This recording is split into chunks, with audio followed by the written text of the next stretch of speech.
This is a presentation of Northeast Streaming Sports.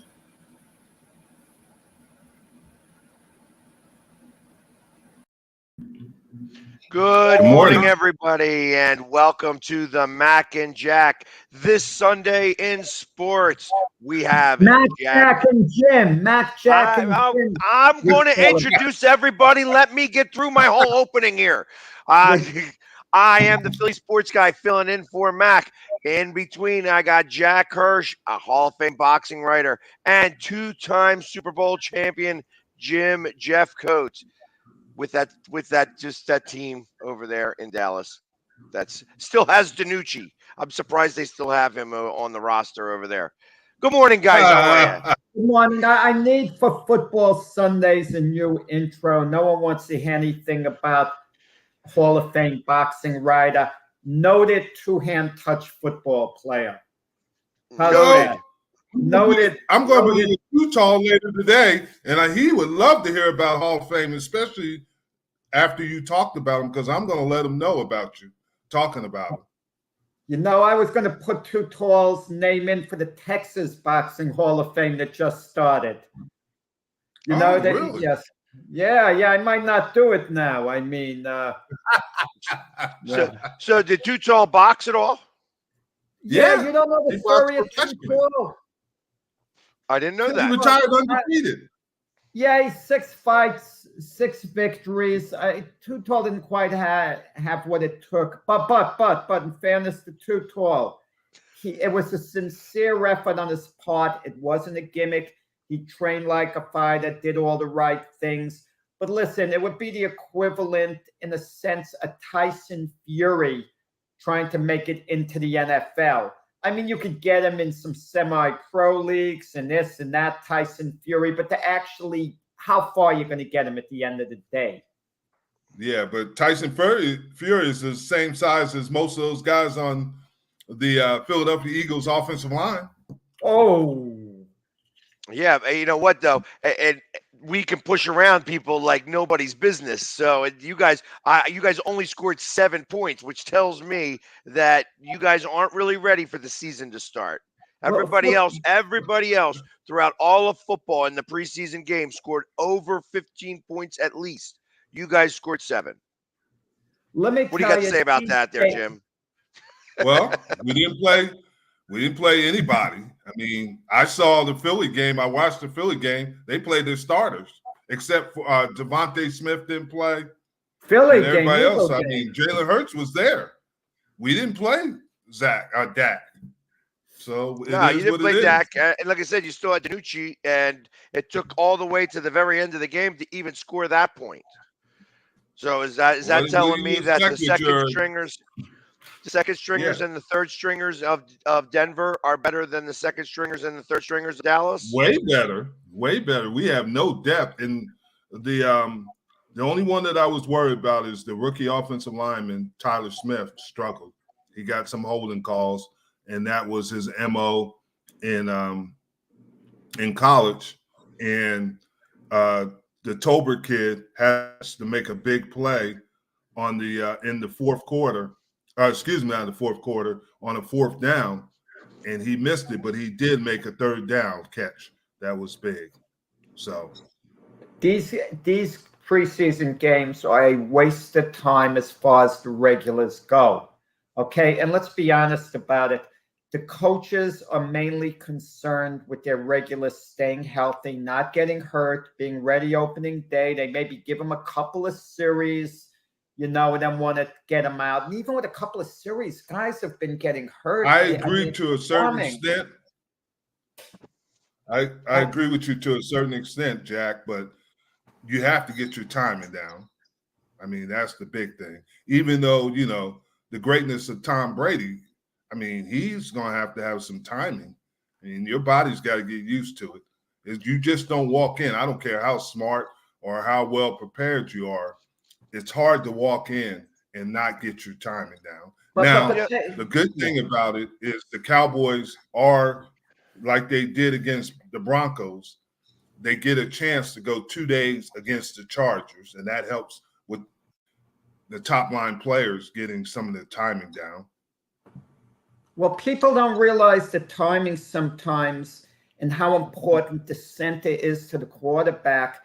And the Deshaun Watson drama that's going on, Deshaun Watson needs a lot of work with the Browns, no matter how talented he Yes. is. And his center, or the guy who would have been a center this year, Nick Harris, goes down with an injury and he's out for the year. And that would have been kind of a stabilizing force, for whoever's going to be quarterbacking for Cleveland. And little things like that happen. And just the injuries you can't avoid it. Drake London, who was hurt at USC, where he may have fell a little in the draft, he gets injured. He might be missing a couple of weeks. The Jets dodged the catastrophe with, it's Zach Wilson. It looked like he might be out the year. Thankfully, it's not going to be that bad with his knee. And 2 to 4 weeks, but still. But to a certain extent, you still got to get timing down some way, somehow. You got to get gameplay. I think I commend the Eagles. I can't believe I'm saying this, but they did play some starters. And they got them time. Well, they had the one drive. They had literally one drive, and that's all they really played. It's and then one drive more than the Cowboys did. I commend Aaron Rodgers. He let them know beforehand, don't put me in for a series. It's a waste of my time. That I know what I'm doing. That's what I commend. That I listen. Yeah, but they also got to play Devontae, and you got to understand that those receivers have to get timing with Aaron Rodgers. He might think it's a waste of time. How about Miami? They didn't play Tyreek Hill. They didn't play Jalen Waddle. They didn't play Tua. So what happens, they have a third string, I forgot his name, comes in, plays a really good game. So for him, it's valuable. It gives a player a chance to maybe make the team who might not have, or instead of being on the practice squad, he's on the active roster. So for some guys, it's important for a lot of guys, but for the regulars who are short of their position, it's not. Like in the case of you, Jim, if you were still playing in your status, all it would have meant was maybe sharpen up a series or two and then go out there and it really doesn't mean much. I don't know. I feel a little differently. So I agree. I think that the preseason is a joke anymore. That it's really only meant to try to whittle down to the 53-man roster, and that the first season are preseason games. That it's because of that everybody you just don't know what's about to happen anymore for the first 4 weeks of the season, because nobody's got their timing down, because nobody gets to play any amount of time. Back 30 years ago, there was as many as 6 preseason games that you would play all the time. The truth of the matter is that I feel like that the NFLPA should just go to 18 games. They should take away the 20th, the extra 2 preseason games, bring them into camp a little earlier, and then have combined practices. I don't think you should have the preseason games anymore. I think that you should just increase it to the 18 games, get to where you want to have the schedule, because the NFL has been working on this forever to make sure that the Super Bowl ends right on President's Day weekend. That's what the NFL has been working on. Might as well get the second bye, put in a second bye, get 18 games, take away the preseason games, and just go ahead and, like I said, have a little bit more extended camp, bring people into camp. Now, the one game, I guess you could have one preseason game, have the Hall of Fame game, because that's kind of what would set off camps. So maybe just do that one preseason where you're choosing 2 teams to just go out there and do it. And everybody else, no preseason games. And that's that. Now, here's my issue with not playing in the preseason. The one thing that, if you notice, there are more injuries in the NFL, and that's because players are not in football condition. And there's a difference. And you can do all the training you want in the offseason, but there's a difference when when you're in such a violent game and getting hit. That's why I love to play preseason, just to get my timing down and just to get my body used to and get acclimated to the pounding that I was going to take during the season. You don't have to overdo it, but you have to, as you get older, you probably do it less. But as you're younger, you want to get as much time as you can. One year, my first year starting at Dallas, I played every play of the preseason and then played every play of the regular season. Well, as I look at that and I hear what you're saying exactly, and I feel like that's why they should have scheduled dual team practices, where they are spending like a week, like you're going there like as if you were going to be there for a preseason game. You're just not having the game. You're just there with another team, but you have to allot time for that. You have to have 2 weeks earlier, come in 2 weeks earlier, do a week of time with one team, a week of time with another team, and then go into the regular season. And not have those games, but definitely have the practices. I think that you definitely need a week early or 2 weeks early, specifically just to get the cardio up. I feel that's the biggest thing. That's the biggest thing. The NFLPA has got to be able to see that there's tons of injuries happening, and that it's because they're putting everything in such a small amount of time. And that's part of the issue, that you're trying to cram. We got to learn the playbook. We got to get our cardio up. We got to be able to get into game shape and the game speed. And when you do so much in such a small time, you never do anything really well. And that's why it takes 4 weeks of the regular season to get into game shape, to get mid-season form. That's because that's what it is. That those first 4 games are all preseason, even though they count now. And now, after that, you get into mid-season form, and that's what takes you to get into playoff form. So, when I first came in the league, you were in camp 10 days before the veterans. In my rookie year, we were 10 days before the veterans. The veterans come in. We were 6 weeks of camp. And I know that's a lot longer now. You can't do that, like you said, because of rules. But there's got to be something, because they're going to continue to get worse. Because what it hurts is not the skill position. It hurts the D linemen, the offensive linemen, because of what they do and what they're asked to do. Right. Jim, it's so much impacts, so much of it's a mindset now. You two are probably going to disagree with this. I think it should be a year-round thing. You play for a team. I think you have to reside in that city year-round. I mean, pay the players a little more money and make it a job where they have to be there under the team's supervision, maybe non-contact for a lot of the time, 11 months out of the year. You give a 1 month vacation to go off like in any other job. Why not? Why not? Because the NFL is not Big Brother. The NFL can't be Big Brother. You got to let these guys live their own lives. It's a job, and a well-paid job. Let me ask you this question, Jack. To the city. And this is not a negative, but you're from Miami. You grew up, raised there, and you're playing in Green Bay. Do you want to stay in Green Bay all year round? For the amount of money you're getting paid. Okay. Yeah, but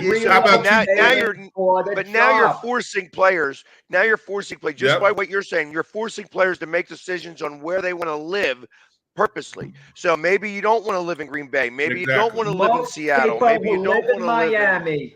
Most people live in Miami. You pay them 5 to 10 times the amount of money they're getting in their regular job in Miami. They'll relocate to Green Bay for the money, figuring they're going to retire someday, and then I'll move back to Miami. Yeah, but you're talking the difference between us. So me personally, I make, all right, now it's even less than this, but say I make $65,000, $70,000 a year, and somebody wants to offer me $350,000 to go move somewhere else, I'm doing that. If I'm making $5 million a year and somebody's going to go offer me 7 or 8 to go work up there, I don't like that area, I can really consider, because $5 million is enough for me. One of the listeners, viewers of this show, who's a friend of mine, Jason Gonzalez, a lifetime New Yorker. He finished journalism school. He's lived in New York his whole life, but he accepted a job at the Louisville Courier Journal because that's where the opportunity was. he lives in Louisville now. Okay. So don't tell me an athlete, and New York's a prime city. We're all going to agree on that, especially if you've lived in New York your whole life. It's not easy to go to a smaller city elsewhere and relocate, but people do that. You're right. But my point is, and it took a lot of money to do it. It took a lot of money to do it. Get injured. Yes. They're going to be in better shape. And like Jim said, there's a difference between being in normal condition, working out with your Jack, own they trainer, have being in off-season football programs. shape. They have off-season programs that you are. They show up for a week. in. The guys get together, and It's then they not go a week, back Jack. home. It's not a week. It usually starts at the end of March. And And how most of long the is guys not only that? that, not training only in that, I season. got to imagine that even though they're not meeting, that the coach is touching base with these guys, that there's like a weekly Zoom call where they're spending 20 minutes to a half hour. Like at least the coach has got to be dealing with this with his main players. At least that, if I was a coach, I would be touching base once a week, just a quick appointment on a Zoom. I want to see what you look like. I want to make sure that you're sleeping and doing all the things that you're supposed to be doing, just to say hello and make sure that my asset as a player is doing everything that he's supposed to. Sure that there's accountability on the player itself. But the coach has got to do that. It becomes almost like a babysitting job, and I'm using that term because there's just not another term that I can really use to say that. But yeah, you're creating accountability on the player by matching up. And I got to imagine there's tons of coaches, like most coaches in the league, probably do that. If you're not doing that, that's where the dissension starts. That's where you're maybe not Pags, I buying think in. it's a personality. Some players, and I could tell Jim was absolutely one of them, are self-motivated when you play. But Jim, you probably knew a number of guys by nature. By nature, they may have been very nice people, but they were lazy, some players, by nature. They wouldn't put out that extra effort. And if they were under the team's supervision all year, those guys need to be pushed. Someone always has to push those guys because they're not going to push themselves. You weren't one of them. You were able to push yourself. Well, I mean, even hearing that, I mean, I've heard rumors, and like I said, he was such a great player. Deion Sanders, like that, he didn't like to practice very much, and that he didn't like to do anything in the off season. But he was always like in the top. It was an aberration, super. Well, but that's what I'm saying, though. But aberration. that's what I'm saying. He was able to just turn on that switch and was already ready to go. You know what I mean? But he hated doing any of that stuff. He wanted to use prime time. Deion Sanders is probably not a good one to see. Because Deion Sanders was probably one of the greatest athletes to play the game. I mean, and that's the hard thing. But a normal player is different. When I finished my degree, I spent time in Arizona, and I trained with the people, the coaches strength coaches that I trained with in college, and they gave my coaches from the Dallas Cowboys sent them a program for me to what I was supposed to do, all the things to train. Is that what happens? Does that what happens during an exit video or an exit interview at the end of a season, that the coach kind of gives you a package that says, hey, these are the things I'd like for you to work on. I'd like for you to be able to watch this much video and stuff. Like he almost gives you like a homework assignment for the off season. So, and I figure that's what happens during an exit interview, that the season's over now, but we gotta start to figure out next year. I'm not able to have you come into camp because we got all these rules now anymore. So here are your homework assignments. You got to work on this. You got to work on this. You got to work on this. You got to be able to do this. If you need anything from me or I'm going to be here. And I mean, how many times did you talk to Jimmy Johnson in the off season? As you guys were like, here it is. You just won the Super Bowl. You're done with the parade. You go home. You relax for 3 weeks. How soon was it before Jim started to give you guys, Jimmy Johnson started to give you guys calls to just touch base with you and say hello and do all that stuff to get ready for the following season? Well, the funny about it, Pags, he didn't worry about it because he knew what kind of guys he had. So, we had it different. Like you said, we started training in the beginning of March. We slowly worked our way, and then we worked from March all the way up to training camp. We were doing OTAs, we were doing lifting and running as a group because the majority of players, not everyone, but they lived in the Dallas-Fort Worth area. So he didn't worry about it because he could see where his players were and what kind of conditioning they were doing. Now, today is a little bit different, like you said, because of all the rules have changed.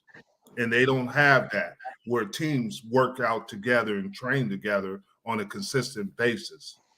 And it's a shorter time that they work out together. And I think that's why you see the accumulation of injuries.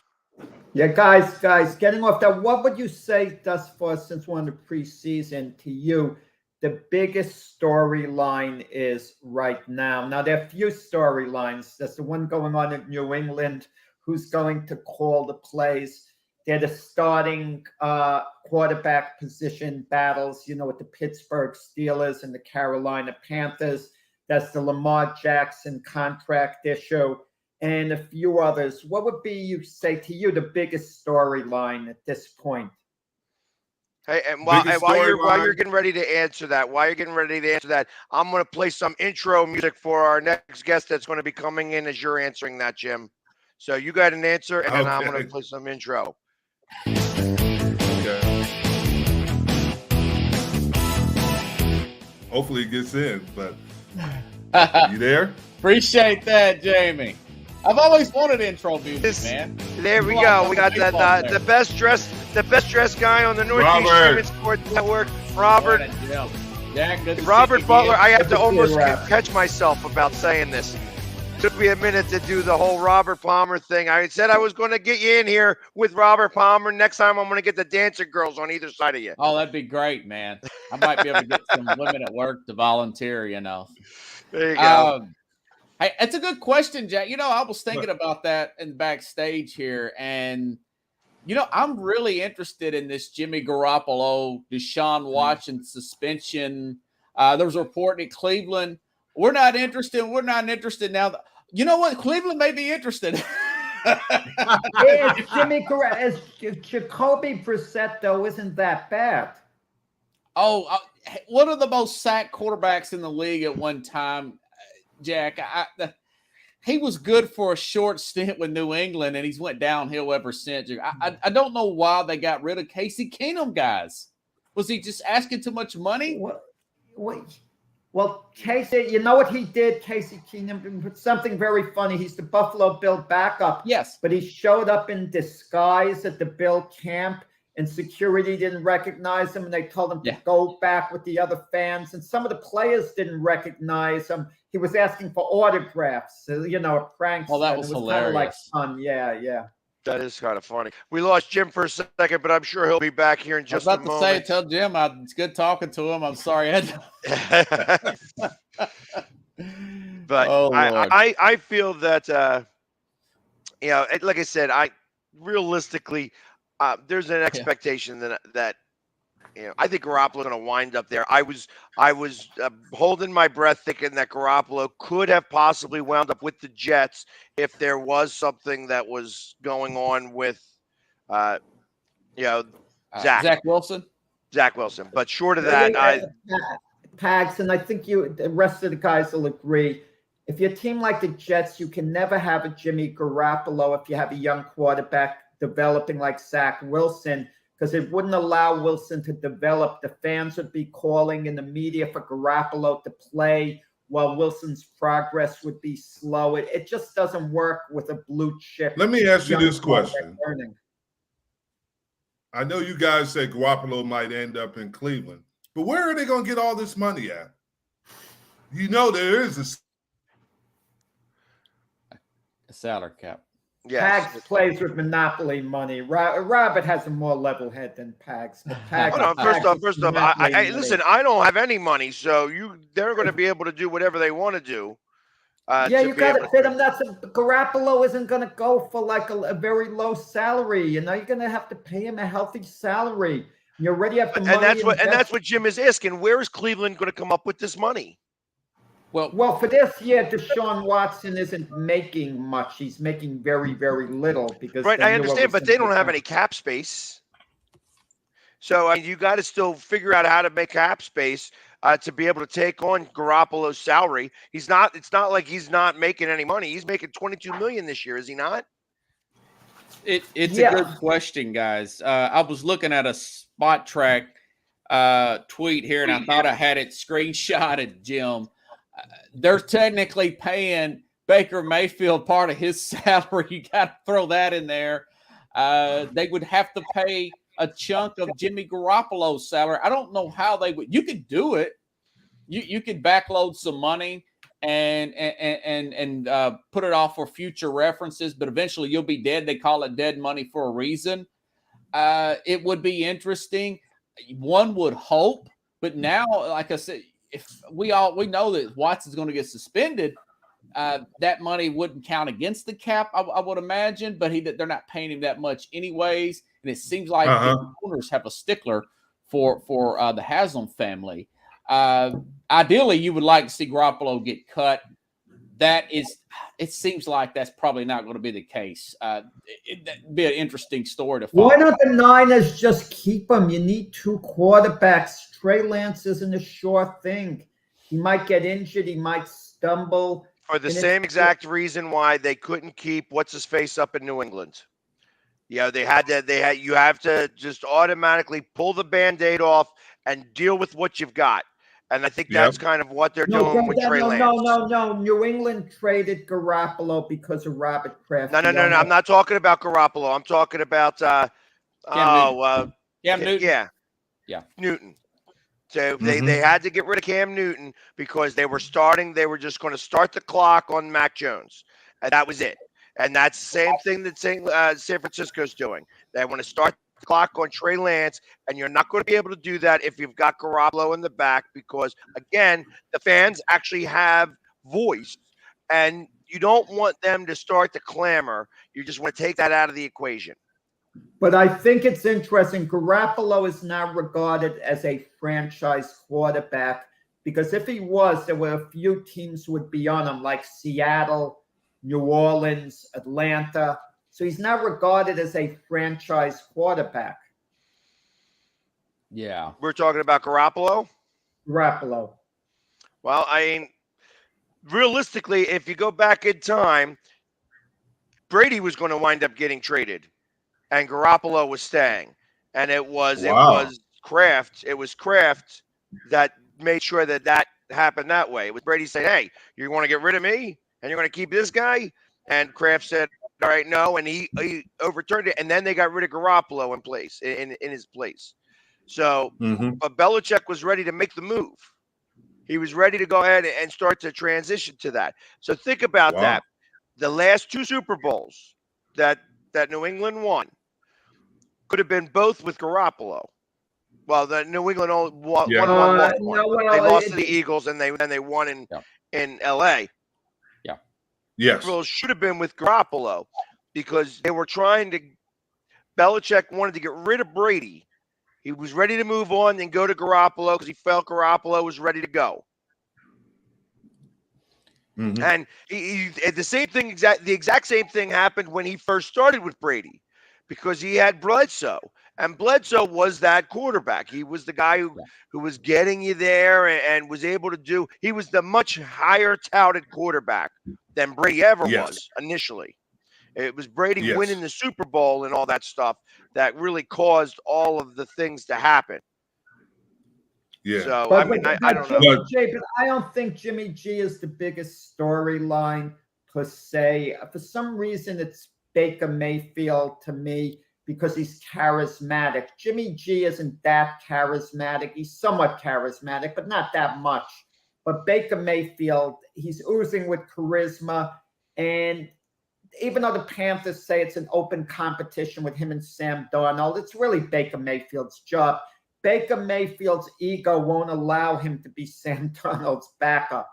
Baker Mayfield's coming in kind of as a savior, Matt Rule's job could be on the line. So even though Sam Darnold played well in the exhibition game yesterday, very well supposedly, he's not winning that job. It's going to go to He Baker played better Mayfield. than Baker. He played better than Baker Mayfield. But here's the thing. Go ahead, Pags. I'm sorry. No, you go ahead, Jim. No, the thing I'm thinking about with that competition, I think they want Baker Mayfield to win it as their. Darnold did play better, no question. Yeah. But Baker Mayfield, he does say he's charismatic, and he has a chip on his shoulder. The biggest thing for the Panthers is keeping Christian McCaffrey healthy. They're going to have to find out how to utilize him better. They cannot have him as an every down back. He cannot stand. He's never been able to withstand the punishment, even in college. Right. I agree. You're going to start to hear the words load management come to him. Exactly. Specifically with him, because you only hear it typically in basketball, but realistically, they need to make sure, he get 15 touches a game.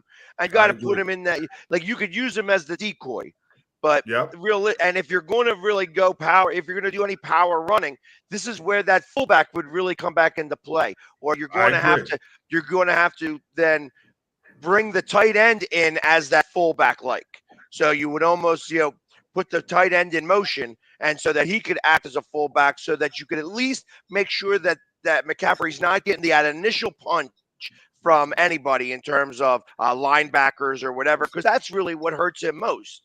And it's really, it's the speed, because he's able to get around the corner, and some of these guys are able to catch him, and they have to do the arm tackles. That's what really kills him the most, because he's always with the leg injuries, and it's because they're doing shoestring tackles, and he pulls something.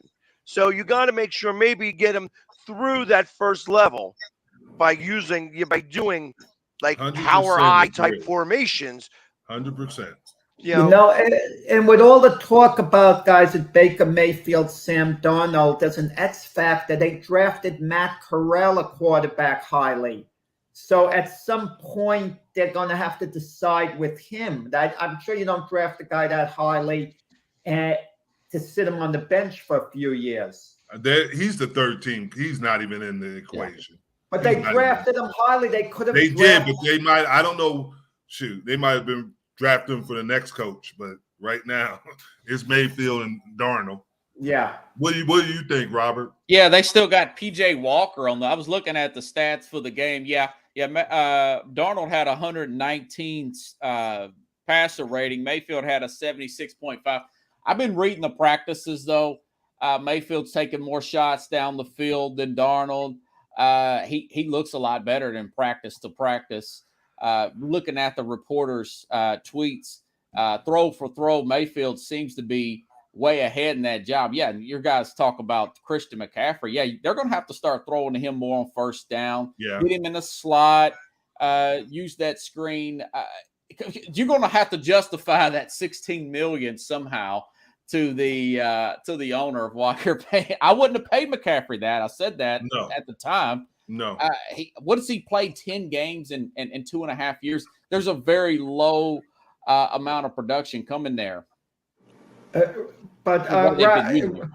Rob, who wins this big quarterback competition? Geno Smith and Drew Lock.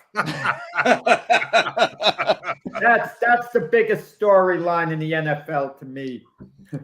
Well, Geno Smith is cursed. He was a Jet, so I don't get it. The guy gets a DUI and gets promoted to starting quarterback. And Roger Goodell says nothing about that. I tell you, they were both very close in the game. The stats for both of those guys: Locke 11 for 15 for 102 yards and 2 touchdowns. Geno Smith 10 for 15 for 101 and 0 touchdowns. So you had Locke with the 2 TDs, but that was the one game where defense did not play either side. And it was like 32-25. You don't typically see those types of scores in preseason games. You're used to seeing them at like 21 to 19, something like that. So I can't believe. And yes, I love using Vince Testaverde as the example. I always bring up Vinny Testaverde. Yeah. He's 65 years old and ready to come back in. He's ready to hold the clipboard again. You know, some people are insinuating, I don't believe, and I don't think anyone in this panel will, that Pete Carroll wouldn't mind having the worst record and have his selection of the blue chip quarterbacks coming out of the draft next year. But I mean, yeah, but I mean, no one's I going to have inside information on Seattle. It is no guarantee that if Pete Carroll struggles this year, Pete Carroll will be there next year. Right. That's exactly it. If he has a problem this year, I don't think that Pete Carroll is going to wind up being asked to retire. They may not fire him right now because they're not going to be good. Well, and I think that so if I'm Seattle, I see that writing on the wall, and the GM, I don't know what the GM's doing over there, but they really have not done anything specifically to help themselves out this year. Exactly. This is almost like a scheduled tank year for them so that they can get the right quarterback that they want. So I feel that this is going to fall on the head of Pete Carroll. They're going to be able to blame Pete Carroll in the process of this. They're going to come in with a new coach who's going to be one of these young, vibrant guys that, went up the ranks really quickly. He's going to get his own quarterback right away. And then, and that's how they're going to move forward. I do not expect that Pete Carroll, he may not get fired because they're going to ask for him to resign or to retire. It's because they don't want to disrespect him that way. But if he decides he wants to stay, I think Seattle's absolutely going to fire him. He's not going to be the coach of this team beyond this year. He may stay with the organization in a upper management type of consultant role, just because he won them that Super Bowl. But short of that, I don't think he's going to be on the bench next year. Yeah. You don't know the relationship he has with the owner, though. That behind the scenes. The owner is the former owner's wife. I'm not wife, sister. Sister. Yeah, remember that. That is not Alan. Now it's the former owner's sister, and she might not have the same relationship with Pete Carroll. And I've heard it from inside. If he doesn't win this year, he is gone. And I know this person would know. Yeah. Now, Robert, I'm saying that they haven't done anything. They have not done anything to even help their team out at all. No. They re-signed DK Metcalf. That showed a kind of a commitment to winning. Yeah, the one guy who was causing the cancer in the locker room. That's the one guy they signed. He was causing the cancer in the locker room. That's why Russell Wilson is in Denver right now. This is why he was a dividing factor in these locker rooms. I tell you, I'm glad they re-signed him, because if he went out on the market, of course all the teams are going to want somebody like DK Metcalf until you actually get him, and then he's going to have a very similar career to Terrell Owens. Which is a great career. It's a Hall of Fame career, but it's miserable for the teams that have him. Yeah. Robert, I got a quick question for you. Yeah. I was reading an article on the Tennessee Titans. Malik Willis, they pulled him out of the game because he was running too much. And they were saying, you got to throw the ball. You cannot depend on your legs. What is your opinion on that? Well, he made a play in that game that you really can't get away with. That was very. You're out of Dallas. That was very Tony Romo like, with turning the your back sidearm on the defense. Except he's a lot quicker. That kind of reminded me of Justin Herbert when he first came in from Oregon.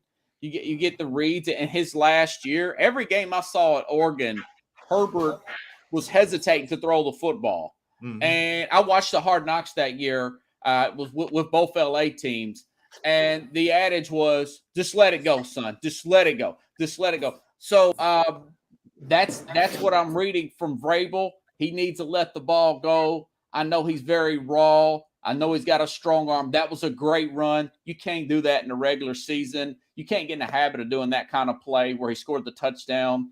I read good things some days, and I read bad things. I think he struggles to read defenses, and he is very raw.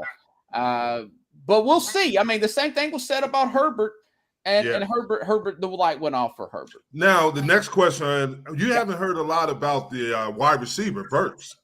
One from Arkansas. Actually went back and forth with a ESPN Titans reporter about dual reports that he has an asthma issue. He had a conditioning test issue in spring camp. He passed his July conditioning for test for training camp. He is also lining up off sides. Wow. He's running the wrong routes. Wow. But he's also made big plays. The reporter said he's having a good camp. That's reading too much into it. So it's somewhere in between. He is the biggest wild card out of Nashville that I've ever seen, where you have one reporter saying one thing, and other reports saying other things. Here in Nashville, we have a tendency to get too close to the players. Now, this guy was ESPN, but he lives here now. Turin Davenport actually went back and forth, and another reporter went back and forth with me on this and saying, no, that report you've seen was reading too much into it. He's had a good camp. And I'm thinking, well, asthma, out of shape. And from everything I read, that John Robertson knew about his asthma issue.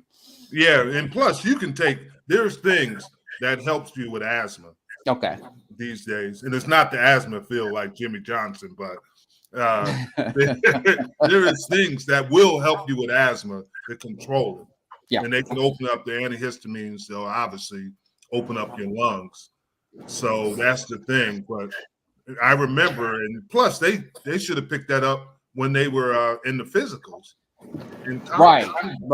Apparently they knew about it, but it became an issue in spring practice. I'm concerned about him, but I'm not ready to put him as Charles Rogers. You guys remember that? Yeah. From Michigan State. Mike Williams from Detroit. Yeah, USC. Yeah. When you say overweight, I think about former USC player guys, Mike Williams from that went to Detroit, and Charles Rogers was 30 pounds overweight, number 2 overall pick. They finally got it right with Calvin Johnson a few years later, but the jury's still out. I'm not ready to put Trayvon, but some reports are saying he's behind. He's 3rd and 4th on the depth charts. But mind you guys, Jamar Chase had some rough patches also in camp. Mm-hmm.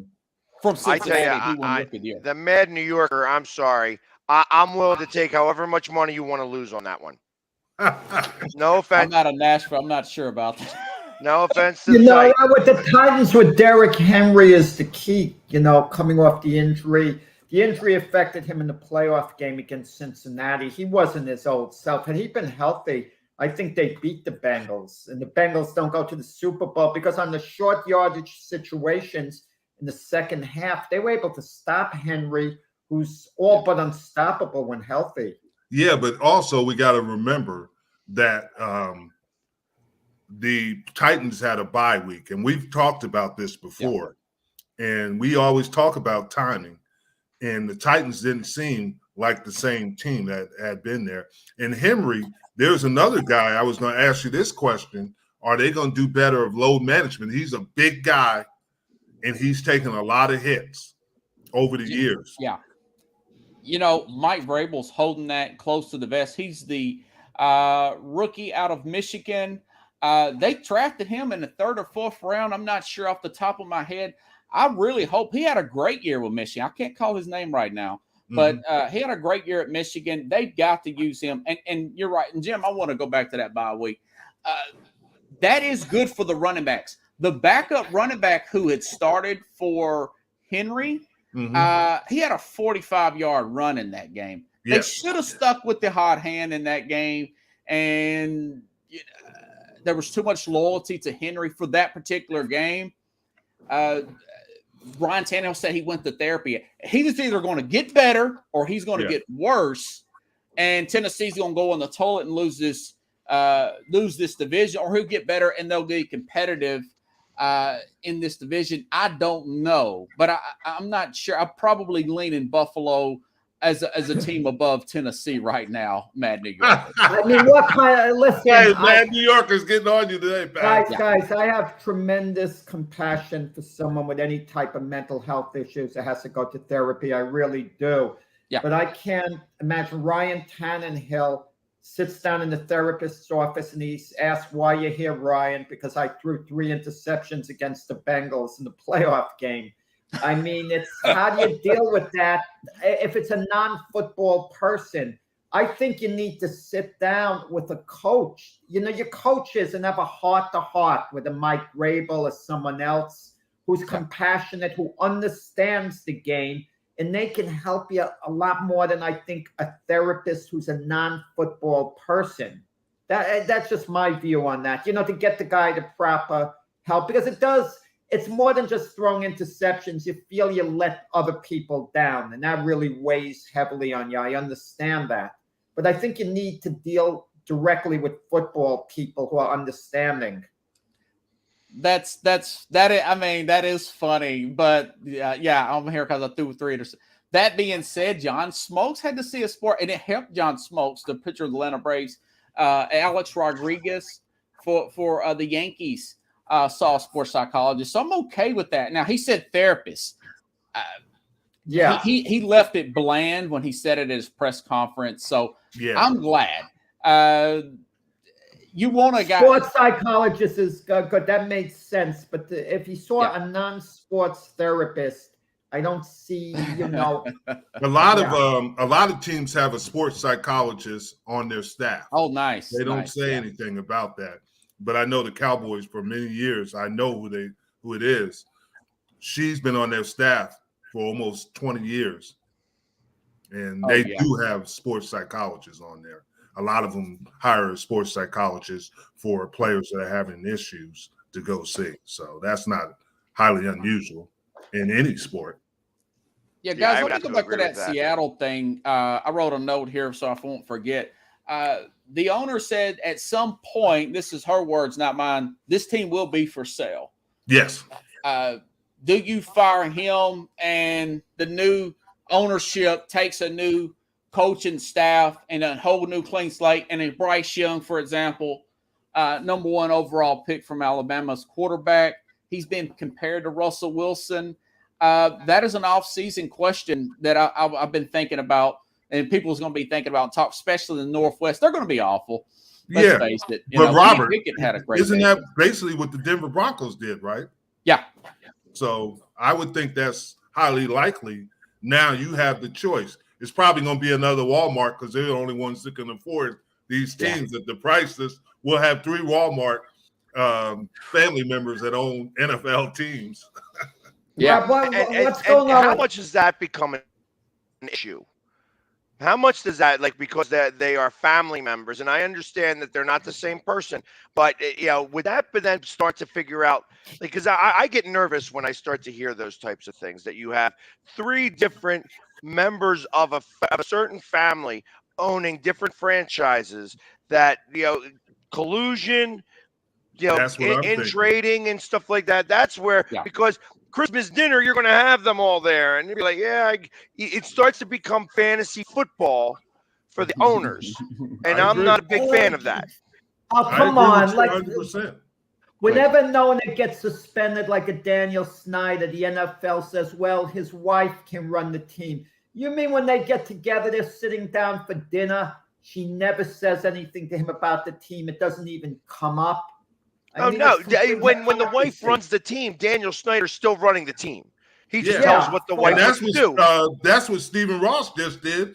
He put his daughter in, and she's running the team, so they say. And Eric, Right, Stephen Ross and is ultimately that means every decision goes through Dad, and ultimately Dad still has the say.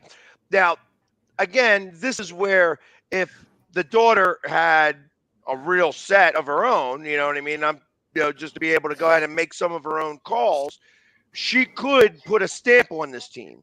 The problem is that, it's like, how are you going to disassociate yourself with your father? Is your father, you're gonna let that all happen? You still got to be. This is still your dad. He's still the one that has you in the position to be able to run the team. So I feel like it's a very weird dynamic. But when you're doing that, like I said, with father-daughter on the same team, that's one thing. When you're talking about 3 separate teams from 3 different, like 3 brothers that own 3 different teams. Well, now all of a sudden you start talking about collusion in ways that go beyond what you normally do. The normal collusion that automatically happens. I feel that these players are already talking to each other. They're already saying, "Okay, why don't you come here?" I mean, the AJ Brown and Hurts were best friends. You can't imagine that they had conversations on playing with each other, that conversation made it up the chain to start talking about maybe trading for each other, to get on each other's team. I got to imagine Speaking that of wide receivers, guys, what's going on with OBJ, Odell Beckham Jr.? I mean, recovering. He's recovering. I mean, he's going to be on a team in week 13. He's going to pick the team he wants to go to. He's going to try to get in there. Perfect for the Green Bay Packers because Aaron Rodgers doesn't have any particular number 1 receiver there. Would be a great opportunity. There's absolutely no chance. I will put $1 to $1 million that he goes up to Green Bay. You got my dollar, Pags. I'm putting my dollar down. Jim Rabb, you want to take some of the action? No chance. Pags will apply for bankruptcy. He's not going to Green Bay. No, he's not going to Green Bay. He's got a better chance of going to Buffalo than Green Bay. It would be a perfect setup because he could be the man at Green Bay if he was. He's going to wind up going to a team. He's going to wind up either going back. He's going to wind up going back to LA on either LA team. Yeah. Or if Miami is doing really well, go to Miami. He's going to go to warm weather. He could even wind up. He could even wind up in Dallas. Well, he wants to. Antonio Brown wants to go to Dallas. I'm sorry, Jim. Wrong free agent. He could compliment CD Lamb at Dallas. That's not a bad one. He could actually. That's a possibility of it, but Antonio Brown, it's slim and none that he'll be there. I would love for Jim to get a head coaching position, but we give Jim all his players: Kirk Cousins, quarterback, Antonio Brown, wide receiver. And Kirk Cousins missed the game. He had COVID. Straighten these guys out, Jim. I'd say it. So let me ask you this. Robert. Mike Vrabel, is he on the hot seat if he doesn't get to a certain level? I doubt it. I mean, this ownership, she seems to give. And now this is how you get Super Bowl rings, though. By the way, he has given John Robertson and Mike Vrabel free reign to do just about anything they want to. Now that could change because since they lost a playoff game this year, they're 0-2 in the last 2, but they've also won the division 2 years in a row after getting demolished by either the Colts or Houston just about every single year there for a while for winning this division. So I don't think he's in trouble right now. I'm not sure if Malik Willis is the guy. I'm not sure what they're going to do with Ryan Tannehill's contract.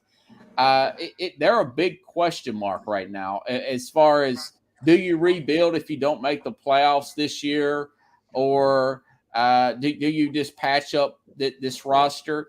Now, if you dump out Tannehill's pretty expensive contract, that opens up a lot of cap space. Cap is a big deal, So my answer to that is no. I think he's got at least 2 years, Jamie. Rob, how can anyone even consider firing Mike Vrabel? It's insane. The Titans had the best regular season record in the AFC last year. He's been successful basically every year. They've been contending, to go to the Super Bowl. It's insane to let go of Mike Vrabel. And you let go of virtually every coach in the NFL. It makes no sense at all. Yeah, he won Coach of the Year, but that's like the worst thing you can get in his NBA coach, but that's his NFL.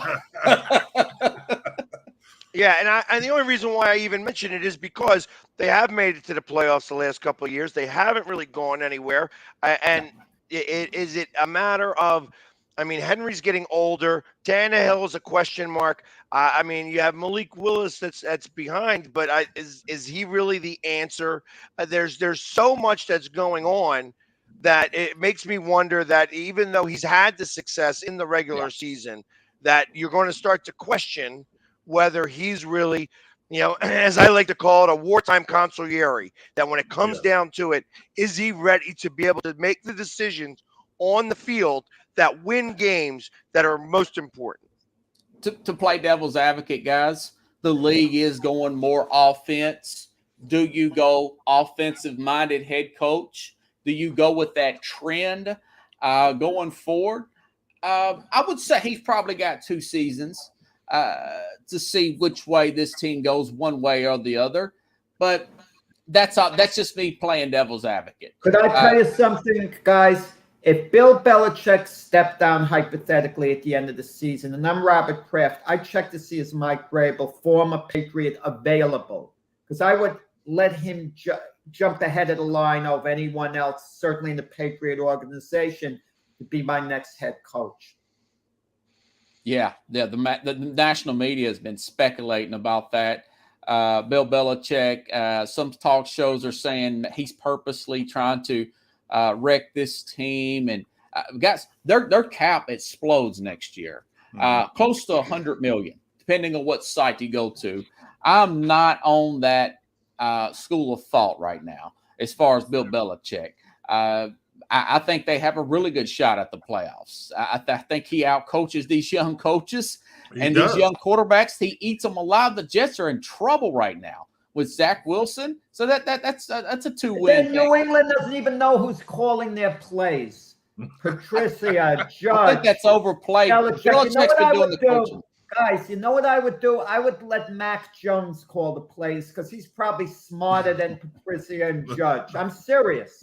23-year-old smart guy, a leader. He learned the playbook so quickly. Let him call the darn plays. Yeah, I don't know that you could do that because all reports have said that he has regressed this year, that Mac Jones has taken a step backwards, that he's going through a little bit of a sophomore slump. And, how can which you is not not take unexpected. A step back and with this is things Patricia that and happen. Judge in your ear all the time? So I love it. He's got. I mean, the Mad New Yorker is going crazy over here. He's typing away like a ton. So he's. I think that realistically, I mean, I thought that the Patriots were the 3rd or 4th best team in this division right now. I thought that the Dolphins did enough to be able to overtake them. I felt that even the Jets could be the dark horse to maybe come in second or have a much better season. I don't know that now, but I think that I trust Douglas, and I think that Douglas is making the right decisions. And that even though that the offense is sputtering and Zach Jones may not be the real answer, their defense is going to be a lot better than it was last year.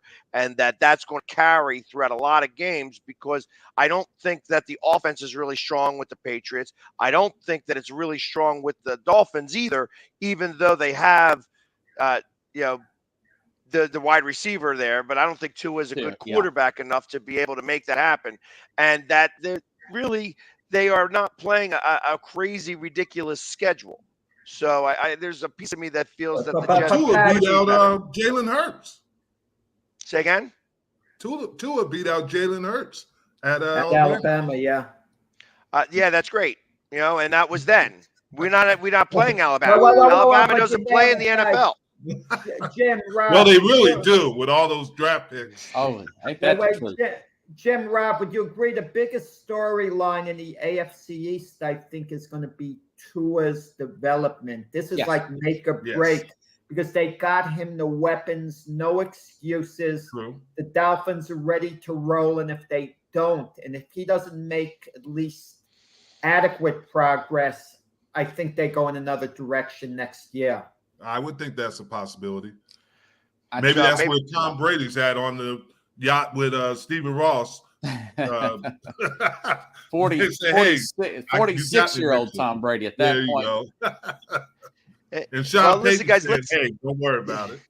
Yeah, we're gonna take a quick commercial break since we're halfway through, and we'll come back with this. I mean, this is a spirited talk about the NFL. Obviously, football is back, and we're talking about it here. So let's break for a quick commercial break, and we'll be back right after these commercial messages.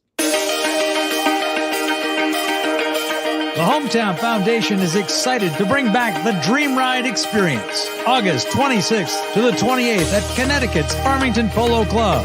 Join us in celebrating the accomplishments of our Dream Riders. while enjoying live music, a car and motorcycle show, family fun zone, pet adoptions, canine demonstrations, the Fireman's Chili Cook-Off, and much, much more. Get your tickets today.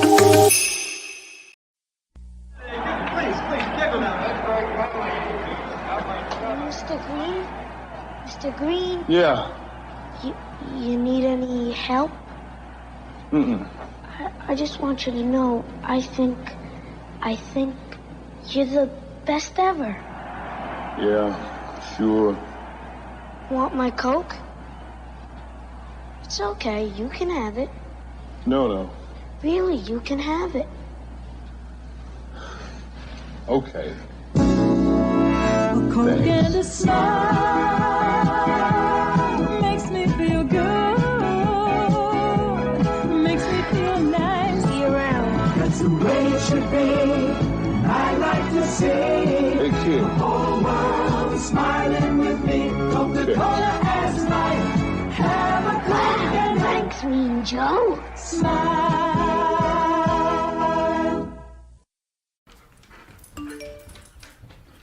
Trisha's having a sleepover tonight. Can I go? I wonder about Lucy's friends. What should I say? I know you're only 10, but one of these days a friend will offer you a drink. And alcohol at your age can lead to so many things. None of them good. So can I go to the sleepover? Lucy, I want you to promise me I something. finished my homework. Bigger promise. If there's any drinking, I want you to say, "No thanks, not my thing." Mom. I promise you. Your real friends won't care. Deal? Sure. Really? I promise, Mom. They really do hear you. Did you pack your toothbrush? For tips on how to start the talk, visit underagedrinking.samhsa.gov. A public service message from the Substance Abuse and Mental Health Services Administration. What's up, everybody? It's the Philly. I mean, you can see right now, without LeBron, Lakers are struggling. Let me tell you about a team I hate, all right? I know the Dallas Cowboy fan is here, so I had to make sure he knew how much I hate this team. I'm ready. I've often said that the people who run baseball, they try very hard to ruin it. I'm from Brooklyn. I don't have a problem saying it to his face. Oh, I'm from Brooklyn. Hey, get us any.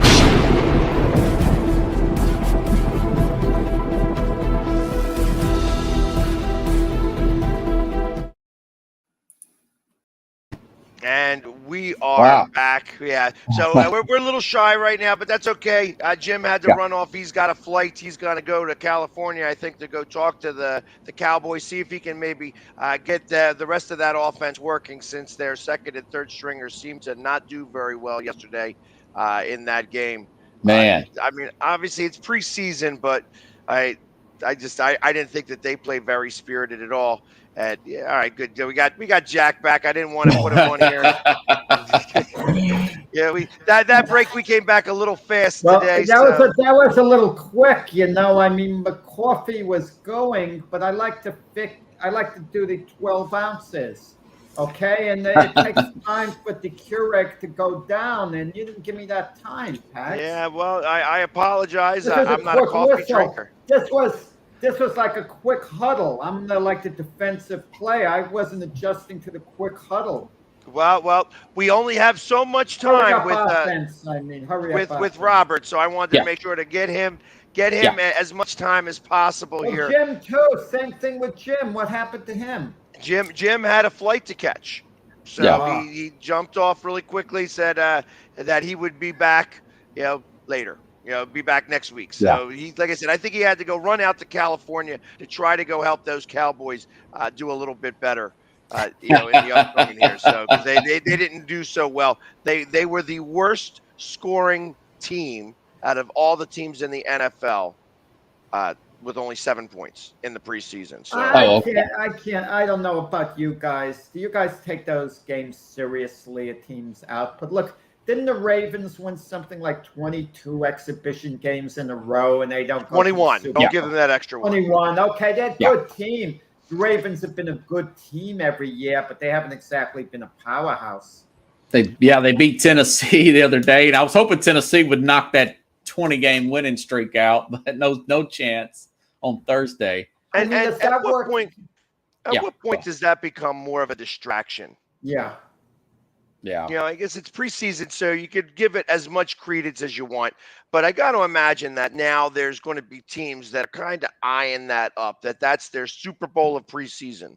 Let's knock off the Ravens winning record.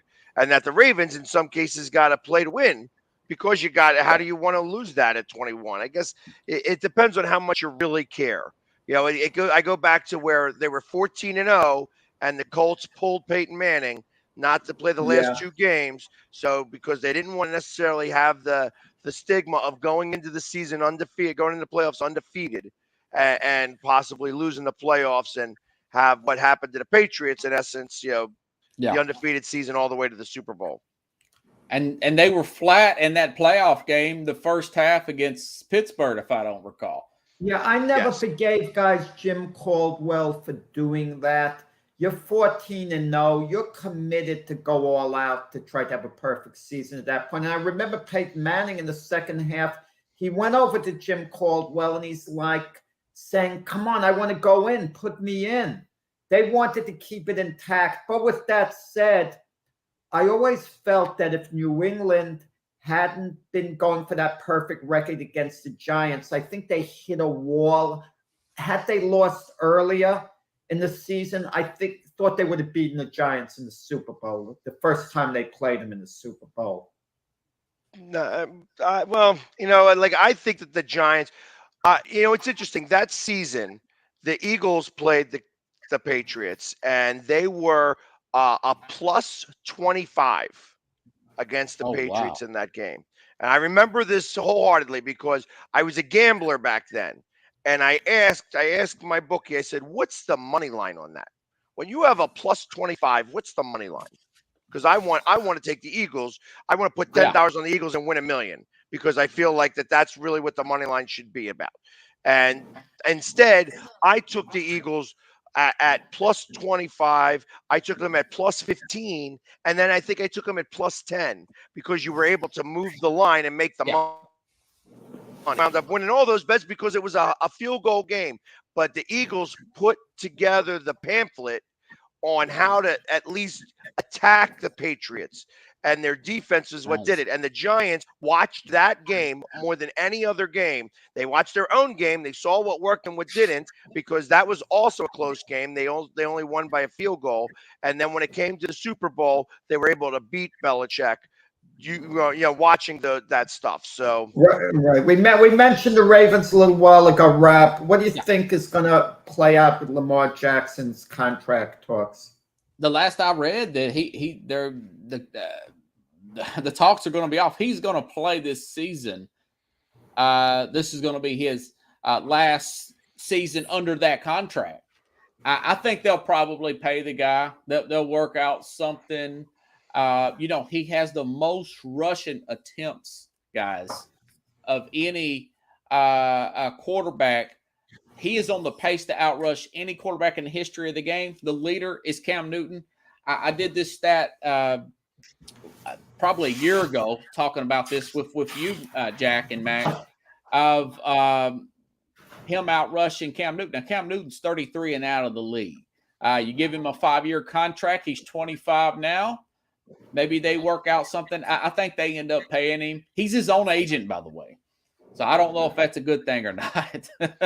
Now, sometimes I think that kind of works like that. Hey, listen, I know that you have to get going, Robert. Why don't you do a quick out and tell everybody where they can find you and stuff like that? Because I know that we have your show on the Northeast Stream Sports. 9 p.m. Central Time, Tuesdays. That may change. Next week, I have to talk to my boss. But as of today, that Tuesday, 9 p.m. Central Time, YouTube channel, the Sports Scope with a K. You can also find anywhere you get your podcast. All right. Well, thank you very much for coming on there. And I got his intro and outro music set and ready to go from here on out. So appreciate it. All right. You have a great Sunday, day. Guys. Have a good show. You too. All right, buddy. There we go. And There goes Robert Butler. So now it's just back to you and me, Jack. Yeah, and I still didn't get my cup of coffee with that hurry up break. I apologize. I don't even drink coffee, so that's why I don't even know how long it takes to make that stuff. But I always wondered what you were doing when you would leave we go to a commercial break and you're going and then racing back at the last second. So, but I knew that he had to go early and Jim leaving. I was like, let me try to get Robert on for an extra minute or so. So you and I have been talking about this all week long. So I feel like this is maybe the perfect time to segue to this and bring it up. How about the series that the Phillies and the Mets are having?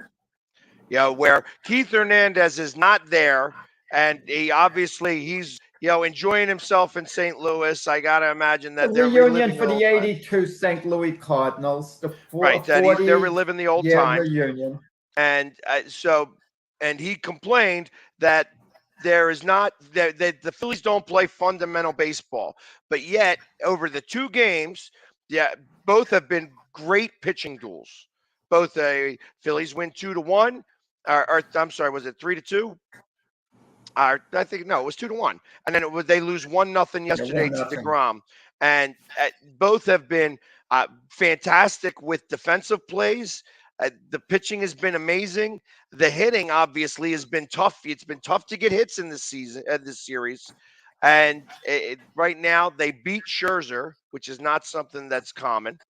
And obviously lose to DeGrom 1-0 with the chance to possibly win if they had the tying and the go-ahead run on second and third, and wasn't able to do it. I'm just thinking of the DeGrom shirts 1-2 punch. If the Mets are going to make the playoffs unless there's an awful collapse, and they're going to go 1-2, you have to feel DeGrom is going to start, even though Schertz kind of took over as the ace of the staff only because DeGrom was out. But I think out of respect to DeGrom, plus the way he performs, he's going to go game one. He's been behind Schertz in all these series, and that gives us the idea if it was a playoff series, Schertzer would start game one, DeGrom game two. But I don't think that's going to be the case. But I can't say so with any certainty. I know when they got Schertz in the beginning of the season, he said, I think DeGrom should start opening day. He's the ace of the staff, he should be given that, respect. And that was really good of Schertzer to do that. But come the playoffs, I just don't know what particular order they're going to go in, the two of them. But with that said, you look at the Phillies, they got Zach Wheeler, Noah Syndergaard, and they have two of the Met mainstays, from the past, regulars on the Met rotation on their staff. DeGrom becomes a free agent. Do the Phillies make an all-out bid to sign DeGrom? They'd have to compete with the Mets because DeGrom, if he stays healthy, is obviously going to pitch well the rest of the way. I can't see him not. And teams are going to bid big on him. But you have to consider the injury factor going forward, even if he does stay healthy. Can the Phillies outbid the Mets? Well, obviously you're not going to be able to spend all the money. I got to imagine that they're going to try to do something for Aaron Judge. That owner sees the shiny thing over on the other side of New York and knows that it's coming up. So you're going to put a big number on that. I understand that they have billions of dollars to be able to blow. And when you have billions of dollars, you could buy whatever it is that you want to buy. So I know that he could buy both. Is it worth it to buy both?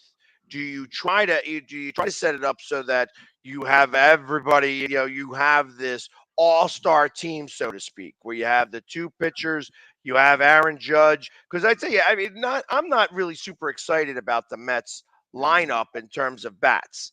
It's like they got a little bit of speed with at the top of the lineup, but they, for the most part, on the Mets side, have been overachieving. And that good pitching, as we're learning in this series, good pitching beats good hitting. I don't know about that. Marty, McNeil, Alonso, Lindor. They have some bats in there. So I think that, specifically, and I see what you're talking about, New Yorker, that but the Phillies themselves, they need pitching. Pitching is where it's all going to be, coming from. They have the kids in AAA and in AA that are going to be coming up out on the fields, and I feel like that's you're going to start seeing them start to get a little bit more involved. Segura is actually having such a good season that you're going to wind up keeping him for a couple of more years. I just feel that, obviously they got Castellanos, who is not doing so well this year, but he could turn that around as long as he has a good September. I think everybody's going to have a short memory in terms of how he played all season long, because as long as the Phillies make the playoffs and he's doing well at going into the playoffs, again, it doesn't matter what you did in the regular season. It matters what you did at the end of the season. I know. Wait, Pax, I got to backtrack. You said Philly ownership has billions of dollars to just spend. No. I'm saying the Mets do. Mets, Steve Cohen is worth $14 billion. That's what I'm saying. So he could go out and go crazy and spend both on DeGrom and Judge. But ultimately, these guys are businessmen too, and you're not going to just go out and just blow money. And he's going to at least I got to assume, want to break even, or maybe you lose a couple of dollars to win the championship. But you're not going to go out and you're not going to have a team that leaks money for whatever reason. You're not going to go out and spend, hey, I have a payroll that hits $300 million and I got to pay the luxury tax and all that. And, realistically, I'm only bringing in $275 million. You wonder how far Nona's going to go, because Jerry Jones said to win another Super Bowl, he would write a big, gigantic, fat check. I don't know what that entails, but Steve Cohen reportedly is worth $14 billion, or the last I heard, maybe more than that now. Is he the type owner who might say, okay, I'll settle to be worth $13 billion if we can win the World Series? I mean, you never know the mindset. I mean, odds are the answer would be no. He might say, well, maybe $500 million. Well, and that's kind of what I'm getting at, that this guy is still, the reason why he's got so much money is because he was a good businessman. He doesn't do business deals that lose money. Now, I understand that when you own a franchise, any sports franchise, that you are, it used to be that horse racing was the sport of kings. Not anymore. Now sports is the sport of kings. You have to have ridiculous money to be able to own a sports franchise and to do this. So, but you're still a businessman. You do not want to lose money for a ring. I mean, maybe do it one time. Wayne Izenga is the difference. Series. Got everybody he wanted to, made ridiculous trades to make it happen, bought his World Series, sold the team. And it didn't matter that he took the loss because he got the ring. And that's what he did it for. Cohen is not that guy. He owns the Mets. He's going to keep the Mets. He's not going to go ahead and spend $300 to $350 million a year on a team and leak that money to win the championship. He's going to want to do it. He's not the Yankees. He doesn't want to blow that money. He's going to want to make money in the process. And the Yankees have been very prudent. Don't misunderstand. The Yankees aren't free spenders. They've been very prudent in spending their money. I thought they should have overwhelmed Judge with an offer when they had the chance, not let him get this close to free agency. And I think Judge will be gone from the Yankees because someone is going to step up and make Judge an offer, I feel, that's going to be substantially better than the Yankee offer. And it might not even be one of the contending teams. For all we know, the Chicago Cubs are going to step forward and make them a massive offer. It could be the White Sox. It could be just about any. It could be the Giants, who supposedly have money. It could be the Phillies. It could be the Dodgers, the Mets. I'm thinking it could be the Nationals. The Nationals just offered $440 million for Juan Soto. You could just go ahead and say, hey, listen, I'm gonna up it to $500 million to put seats, to put fans in the seats to get Aaron. No, that wouldn't work out. That was a 15-year deal for Soto, and Judge is going to be 31 at the time they would negotiate. So they're not going to give him a 15-year deal. I mean, Washington, I don't think would be reckless and even give him a 10-year deal But I mean, Washington has lost players, the Nationals, to free agency because they didn't want to go crazy paying them money. They've been somewhat sensible. Could they have held on to Bryce Harper, the Nationals, had they offered him a big contract? Was Scott Boras obsessed with taking Harper to free agency like he seems to do most of his clients? Yes, I think that he was going to take him to free agency either way, just because that's what Scott Boras does. When you hire the Scott Boras agency, you are taking on one of the biggest agencies because he's going to go after the dollar. That's what he's doing. I mean, Scott Boras is the one who's kind of set up all of these things, these players opt outs all the time and things of that nature. That is something that Scott Boras, created. And he even said it. He said it during the Harper. He goes, "What do you mean you don't want the opt out? That's my signature. That's." I wouldn't deal with Scott Boras. I'm going to give you. I mean, it rarely ends well for a team. I just would not deal with the man altogether. As soon as a player has Scott Boras as his agent, I go to Scott Boras and say, would he be willing to sign a long-term deal right now for this amount?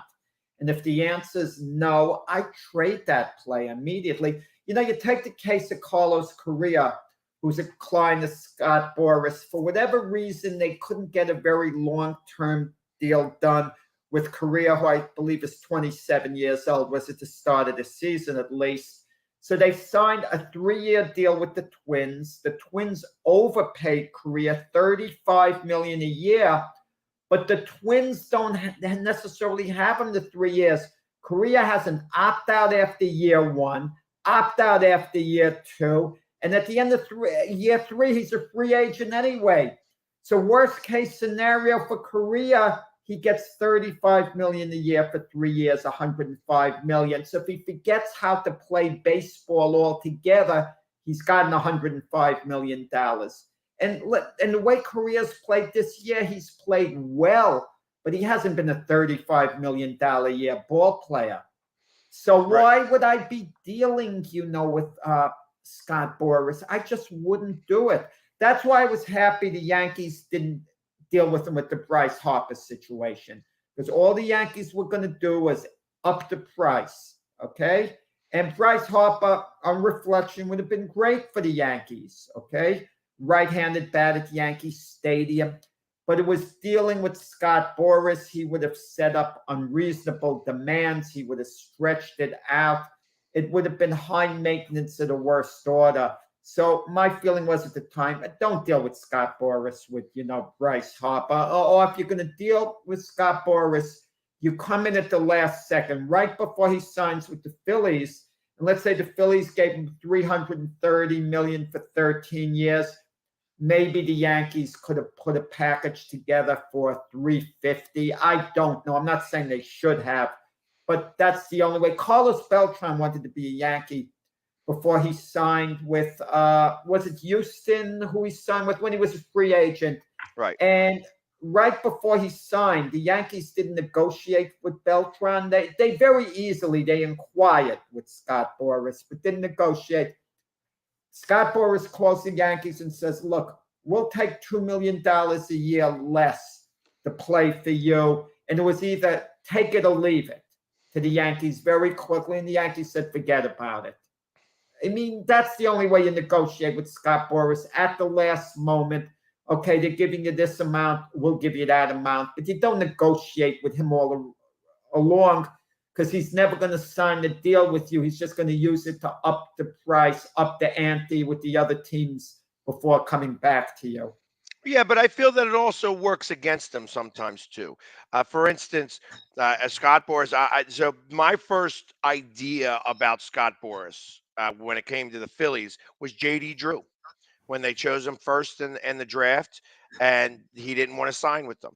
He's like, yeah, it's not enough money. And it was that he wanted the most ridiculous rookie contract. Is that Scott Boras? Scott Boras was J.D. Drew's agent, and instead he played in the Independent League, instead that first year, and then wound up getting drafted again. That's when we wound up getting the first pick. We had it with the first pick of the draft. We wound up getting the first pick of the draft again the following year and got Pat Burrell. So that was, but my first dealing with JD Drew was Scott Boras as his agent, and they were just saying that he wanted some ridiculous But contract. the Phillies should not have drafted him. They should have known Scott Boras is his agent. This is going to be too difficult to get it done to sign. Well, unless and you're that was willing to overpay. so. I mean, but Scott Boras deals with a lot of players. He just doesn't have all the high line players. He's got some midline players too. You have to deal with Scott Boras with a lot of different guys. You know that Scott Boras agency. I want to say a good quarter, maybe a little less, maybe a fifth of all the players in Major League Baseball. So you're going to have to deal with him one way or another. I don't think It's he just has 20% of the players. I think that's a stretch. No, I don't. It might be. I mean, so even if there's No, 10% not of the close, Stephen, I players. don't think. He had A-Rod. When A-Rod was with the Yankees, A-Rod opted out after the 2007 season. He did it during the World Series. Dumb move, to get attention, to take away some of the attention from the series. Dumb move. But he opted out, and all of a sudden, A-Rod panicked sometime after that. He thought, wait a second. And he left Scott Boras, and not officially. Scott Boras was still his agent of record, and I'm sure he paid him and all. But A-Rod went to the Yankees back on his own to say, I want to play with you. Let's, talk. Because he was scared. He said, A-Rod, Scott Boras is going to go back to Los Angeles and have me playing in Detroit. He could envision that. Yeah, and A-Rod's thing was, sure, I'll get more money to play for Detroit, but I don't want to go there. And he signed a mega deal with the Yankees. The Yankees shouldn't have caved in and given A-Rod $275 million for 10 years. Brian Cashman was 100% against that he was overruled by the bigwigs in the Yankees. And it turned out to be a horrendous move because A-Rod flamed out late in his career, and they owed him many millions that they shouldn't have had they listened to Cashman. Right. But there again, he was really the biggest catalyst on winning the series in 2009. And that's really what they bought. That $275 million bought them that World Series. You could always argue that point. If you win a World Series, at the end of the day, is it worth it? I've been one of the biggest critics of the Francisco Lindor contract. The guy was given basically an 11-year deal, $340 million, $31 million a year for 11 years. He's on the second year of that. And is he worth it right at this moment? You can maybe make the argument because everyone who signs these 10-year deals so they usually perform well in the first few years of the deal. That's not when you judge it. It's the back end of the deal that turns out to be a big mess, okay? A big mess in which where the contract is virtually never good. But if you win one World Series, even if it's in the early part of the contract, then all of a sudden you think the whole contract in itself maybe doesn't look as terrible. Like I asked with the Yankees, Mark Teixeira signed an 8-year deal, $22.5 million a year. Was he really worth that much? That was big money at the time he signed it for the 2009 season. They probably overpaid Teixeira, the Yankees, and the answer is probably no, it wasn't worth it itself. But they did win a World Series with Teixeira, and he was a popular Yankee on balance.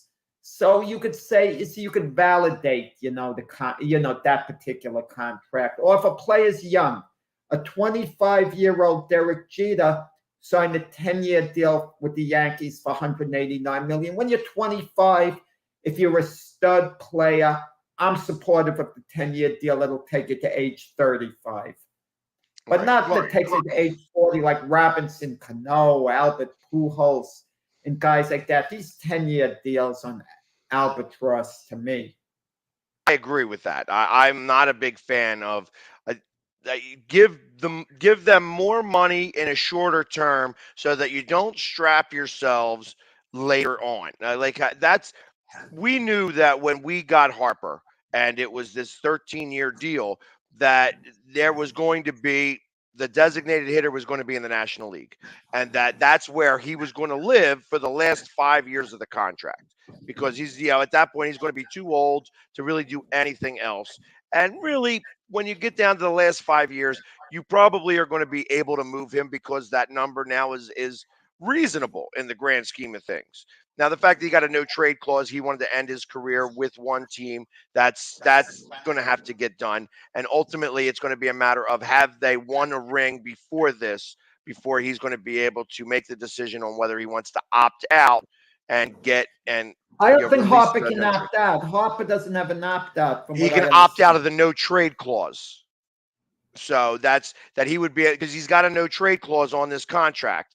And if this team is not doing well 8 years from now, and he hasn't won a ring, that he may want to decide to get a ring at that point. You know why the Harper 10-year deal wasn't an awful deal, even though I hate 10-year contracts? Because of the amount of money. Now, I know it sounds a lot, and it is $330 million total, but for 13 years. But to me, if you sign him for 10 years for $33 million a year, it wouldn't have been outrageous, because Bryce Harper is a superstar type player, unlike Francisco Lindor. So if you sign him for $33 million a year, and then he said, "I'll give you 3 years after that for free." Okay, imagine that. You would have said, "Oh, that's enticing. Yeah, let's do it." So the Harper deal, I can live with if I'm the Phillies. I'm not critical of it, because I think the man's going to be able to hit for years to come, at the very least, and hit pretty well. And I agree kind of with what he wanted to do. He wants a winner here. He wanted to be able to leave some money to be able to get other players. And he's been fairly vocal about who comes on the team and keeping guys on the team. It's like sign JT Realmuto, was real big on that. It was very vocal about saying that. He was the reason why Trout got his contract when he did, because he said, "Hey, in a couple of years, Trout's coming up on contract. Would love to have that guy playing next to me in a Phillies uniform." And literally that statement that he said at his press conference is what spawned the Angels to have to give Trout a contract. Because they're like, we're not going to let you even get a sniff to free agency, because if you get into your free agent year, there's a good chance that you may want to go back to Philadelphia. Angels addressed it early, and they gave him a package worth, like $426 million, a lot of years. They basically tied him up for his career, and the Angels did it the smart way. They didn't wait. They didn't see. They didn't overanalyze the situation. They figured, we have maybe the best play in the game. We're going to sign him now for big money. We're not fooling around with this. We'll make him the highest paid play in the game. And Trout's side had to know he might get surpassed at certain times, but they did the deal. They got it done the way the Yankees should have with Aaron Judge, but the Yankees overanalyzed. They saw with Aaron Judge, well, he's been hurt. He's only did this in the past. One of the seasons he got hurt, he got hit in the hand by a pitch. I was at the game against Kansas City. That's not his. That doesn't make him injury prone when you break a bone because you get hit with a pitch. And they overanalyzed it. You got to look what the guy can do for you going forward. You don't keep waiting and seeing, because you keep waiting and seeing, it all of a sudden becomes, the price goes way up. And how about the Yankees with Garrett Cole? They are paying him $36 million a year, okay, for 9 years. That's outrageously long for a pitcher, 9 years. But they didn't give him the best offer off the bat. They played it out, and the price kept going up when he was a free agent. Now Cole's finishing up his 3rd year. He's been successful in the 3 years. He's been worth the money because he's been the ace of the staff. So now you got to look at it. If Cole was a free agent at the end of this year, assuming he stays healthy and keeps performing the same way, which he should, would he be worth 6 years at $36 million a year? And you'd have to say the answer probably would be yes, with pitching being at a premium. The Yankees would sign him for that. So far the Yankees are ahead of the curve. with the Cole thing. And even Giancarlo Stanton, it looked like that contract was going to be a disaster. It's got about 5 years after this year. And all of a sudden, it doesn't look so terrible. I know Stanton's been out with the strained quad and all, but he's been performing. And you get the feeling, if he doesn't get injured, Stanton can still swing a good bat the next few years. He could play the field, DH. So all of a sudden, it doesn't look like such a bad contract anymore, a bad pickup. Right. Well, I look. So of course we're talking about all these Yankees that have these contracts, and that the Yankees are the ones that are kind of dictating to the rest of baseball that for these great players or these even marginally great players are going to go. Like we want to go long term. We want to go with the opt-outs for the players side.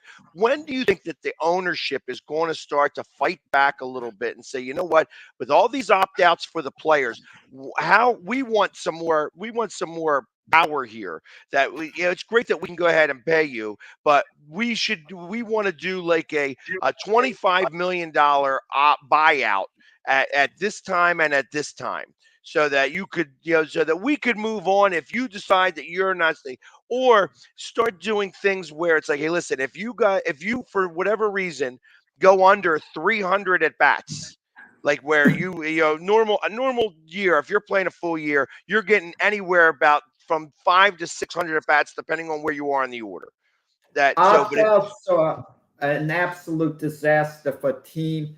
It works so badly against them. And look at the case we're talking about, Jacob deGrom.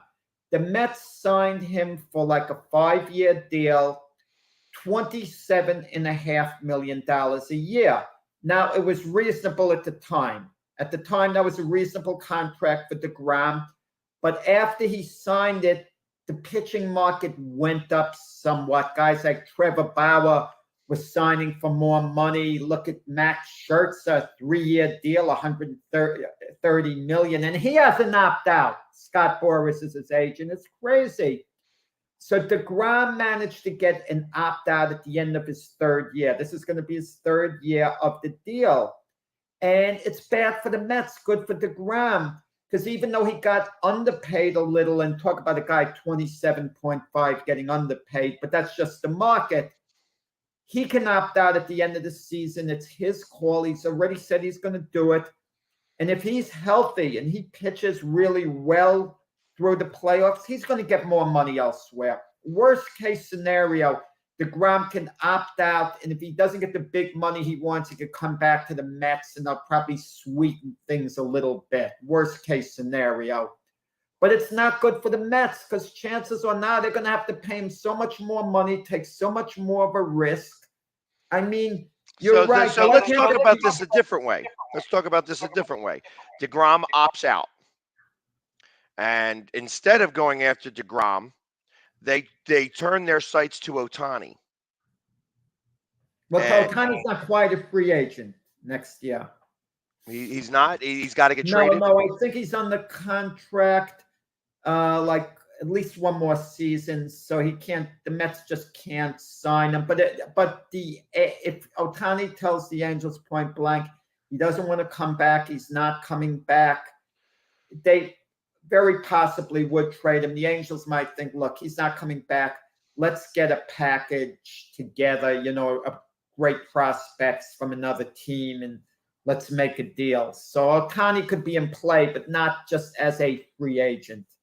Well, and that's kind of where it is that I'm thinking about, is that, I mean, when you have somebody, because I know Ohtani turned down the Yankees to try to go play there, but maybe because and that, he could go, whether you're playing in the Bronx or whether you're playing in Queens, it doesn't matter, wherever, that the Mets play. Ohtani is worth the risk to me. Go long term, whatever. Do what you have to do to sign him, because you realize you're paying him one salary, but you're getting 2 players for one. You're getting a pitcher, a regular for your rotation, and an everyday player. So, if I'm Ohtani, pay me 2 salaries. This is what I want as a pitcher. This is what I want as a player. Combine it, and it's crazy money. It's like what, 55 million a year or whatever. I'm just throwing a number. Right, but he is that type of pitcher. He can do that. And if Ohtani, and I'm thinking to myself too, you get Ohtani, you sign him to a very long-term deal. If he starts slipping as either pitcher, hitter, maybe he's still very good as the other one. I mean, he's the type of guy I absolutely want to sign and I go all out for. I agree with you. So, and I feel that he's probably more available than Trout is. You know, obviously Trout, especially with the back problems that he's having, they were saying, hey, it may be career-ending, that it's going to be completely degenerative, that it's something that he's going to have to deal with the rest of his career.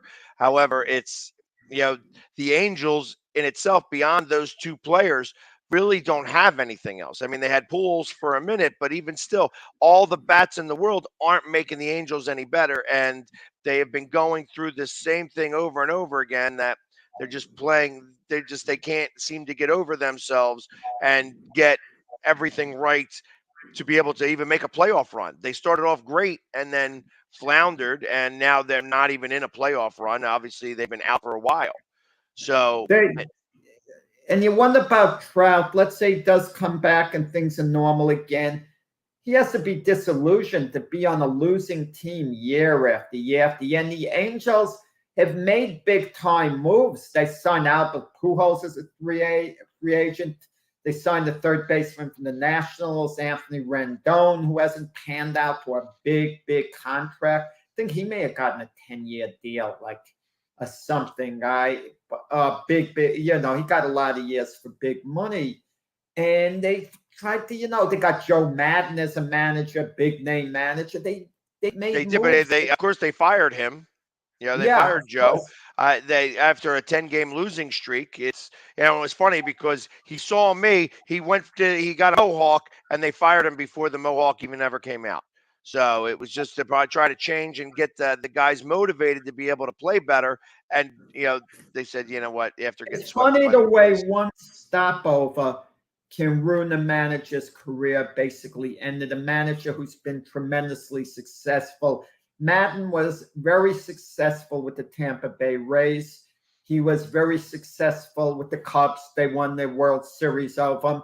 And they flamed out with the Angels. Same like Joe Girardi, very successful with the Miami Marlins and manager of the year. Very successful, a 10-year run as Yankee manager where they won a World Series. And then a disaster. It ended very badly with the Phillies. They were kind of competitive a couple of years with them, but they didn't achieve what was expected. And now Girardi, who would have been one of the hottest managerial candidates before he got the Philly position, might not even be able to get a manager's job anymore. I disagree. I think he winds up managing the A's. I feel that his style is perfect with Billy Beane. You know, and that they are complementary to each other. And I feel that that's part of what it is that you need. If you're going to go that way of analytics, you need to make sure that everybody is on board the same exact way. So that's where I feel like Girardi, if he was going to get another shot, he's going to be able to go do this in a spot where analytics are the theme of the team, but that are not doing very well. So maybe Detroit, because obviously they just fired their GM over there.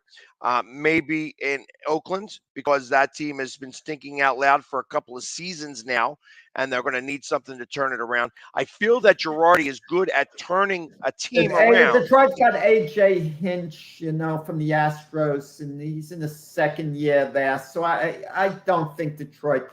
I think they're committed to A.J. Hinch. You know, but you never know what a GM is going to do now. That because the GM got fired at Detroit, just got that's fired. What I'm saying. The new GM may decide that he want a new coach. And that's kind of how I feel about it. It depends on who they hire as GM and how that, because that friend, I mean, he was there for a long time, the GM in Detroit. And I was talking to a friend of mine who said there were signs all outside Tiger Stadium saying to fire him. that it was time for him to go, that he had given himself 5 years to start to change this team around. And the problem is that every good player that he wound up getting, he had to trade away because the team wasn't doing well. And that when you're always sellers at the trade deadline, sometimes you can't sell. Sometimes you got to keep what you've got and stink that year. But you know that you got the pieces in place that you want to start to build around. And they didn't do that there. They kept selling away their pieces and bringing up AAA guys. Well, the problem is that after 5 years, you don't have anybody that's still in the back. You still have all of these prospects, but that's all they are is prospects. The 5-year plan is a loser's plan. When a guy tells you he has a 5-year plan, he's a loser. He's a loser. You want to know why he says it's a 5-year plan? Because he doesn't want people bothering him when he's losing the first year, the second year, the third year. He's going to say, I have a 5-year plan. Then on the 4th year, well, things are going to be so much better in the 5th year. I said all along I had a 5-year plan. Give me a break. And then he doesn't win in his 5th year. They fire him by then. So good. He collects his money. This 5-year plan is complete nonsense, like to hear about. I mean, I just don't want to hear about putting a number 5-year plan. And then they make a little progress the 5th year. Oh, you see, the 5-year plan is working. Yeah, but that 5-year plan's supposed to end in the playoffs and in a championship. That's what the 5-year plan's supposed to go. You have to, year 4, year 3, and year 4, you're supposed to make some of the difference. This is what happened with Pat Gillick.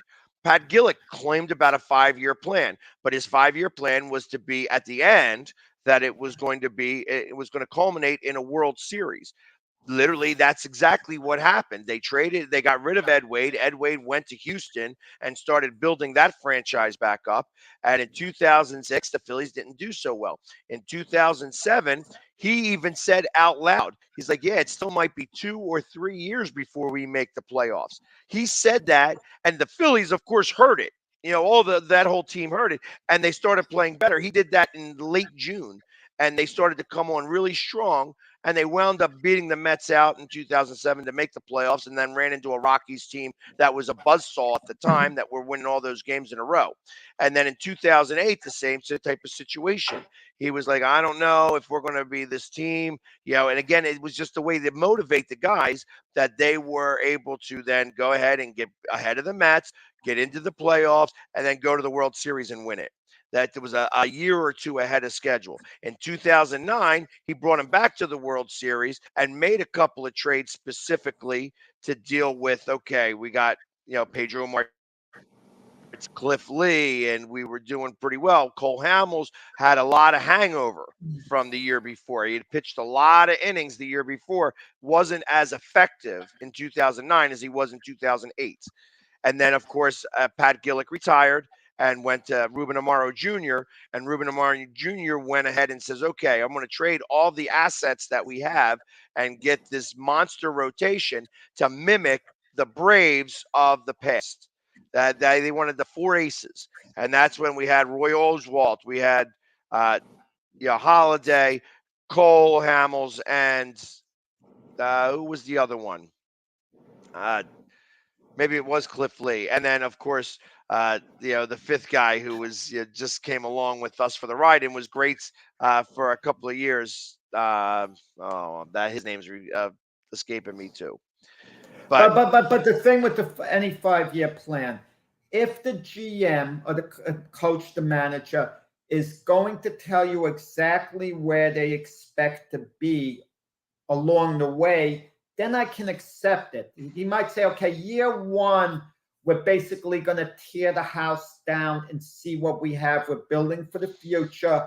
We don't look, we hope to have a winning season. Obviously, we play to win, but expectations aren't high. I got to be honest, because it's all about developing players. Year 2, we expect to do better, than year 1 in the won and lost column. We expect to win maybe 6, 7 more games. Year 3, we expect to play around 500 ball. Year 4, we expect to have, contend for the playoffs. In year 5, be in, or something like that. I mean, that's a slow stretch, what I'm saying. But I'm just giving an example. Let the fans know exactly where you expect to be all along the way. And then they're going to be accepting. They're going to say, look, year one's a wash. We're going to put up with it, whatever. But they have to know how you're going to progress. They can't have a loser the first 3 years and you say, I'm on a 5-year plan. Well, no, and I understand that, but and I can appreciate the saying that, hey, you have full transparency. This is what you're going to be able to use as our baseline for your litmus test, and I understand that whole thought process. The problem is that GMs, first off, they don't want to announce their plan because it's like announcing your plans to God. The moment that you say something where like you're going to be. Listen, Sparky Anderson, I kind of laughed at how ridiculous he was. In 1970 World Series, when the Big Red Machine was first starting out, they're playing the Baltimore Orioles, who lost to the Mets in the series the year before. The Orioles, well, no, it was 1972. I'm sorry. The Big Red Machine had already lost in the World Series a couple of days before. They were ready to have their breakthrough and maybe finally win a World Series. But they're playing the Oakland Athletics, a pretty good team who would turn out would win 3 World Series in a row and would start with beating the Reds. Sparky Anderson says beforehand, we're going to win this in 7. That's my prediction. Of course, he's going to say he's going to win it in 7 because then they're going to get off his case. If he's down 3-0, he could say all along, I said we were going to win it in 7. So what it turned out, they're down 3-1. And they ask him, he says, well, I said all along we're going to win in 7. I see no reason to change my prediction. As it turned out, they lost in 7. But when you say you're going to win in 7, you're never putting yourself in the spot. If you say you're going to win in 6, and now you can no longer win in 6, now you're looking bad while it's going on. So it's all by design, just get the people off your back.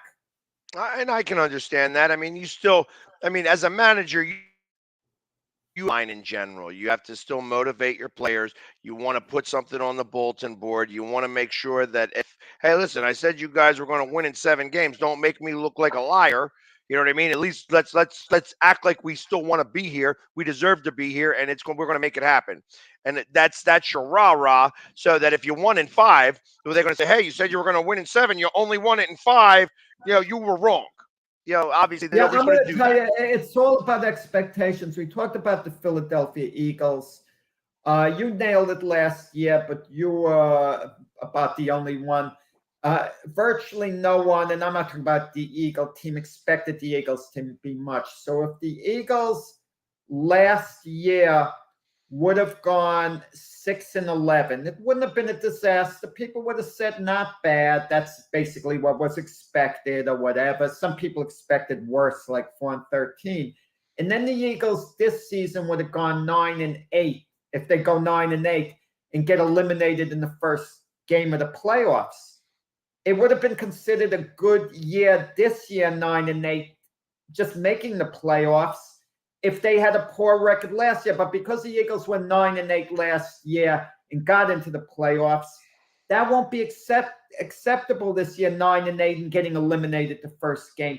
They've got to have a better record and maybe win 1 playoff game. So if the Eagles even go 10-7 and win 1 playoff game, that's the bare minimum that's going to be accepted by the Eagle, fan base, at least I think. Okay? So they've got to show some improvement over what really was a successful year last year because the Eagles overachieved. So sometimes it doesn't help you in the long run to overachieve too quickly. See, I disagree that they overachieved. I think that, like I said, as I said all along last year, that the Eagles' schedule set them up to be able to win those types of games. And you still had a good amount of world champions on this team from the few years back. So, I mean, it's only 5 years removed from the Super Bowl that we won. And there's still at least 5-6 players on this team that remember winning that championship. So ultimately, that still resonates, and you're able to share that. Like I said, And I love quoting this line, from The Replacements. Greatness, no matter how brief, stays with a man, and you're able to go ahead and share that with other men to say, "Listen, we can do this. We can make this happen." That offensive line was too good. Yeah, we still have I believe a Pro Bowl, not Pro Bowl, a Hall of Fame center, which I feel like is the biggest part of that line. Jason Kelsey. We still have arguably a Hall of Landon Fame Dickerson defensive. can play center, though, right? He can, Yeah, and he's he going can. to be playing center for a few minutes because Jason Yeah. Kelsey got elbow surgery.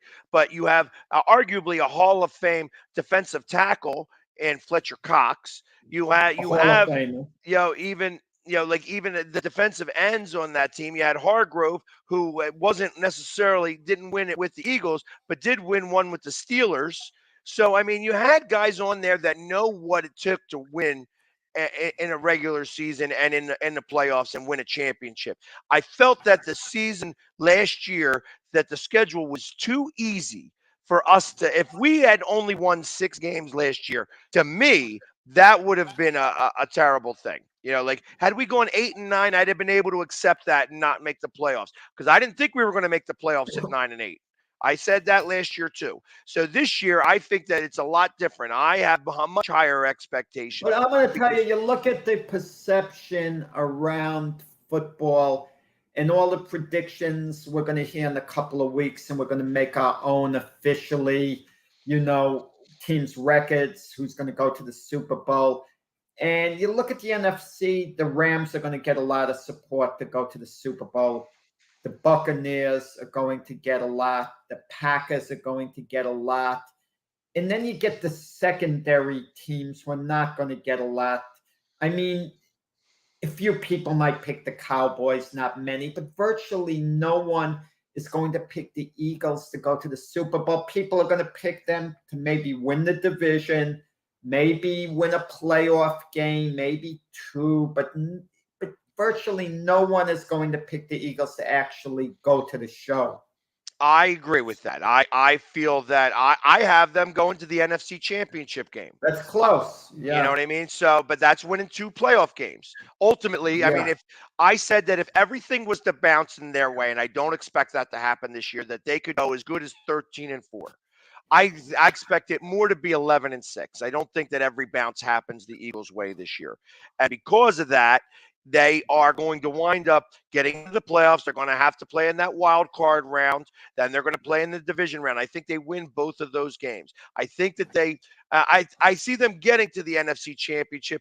I can't tell you how they're going to do in that game, because I don't know, 1, who they're going to be up against, 2, how they really got there.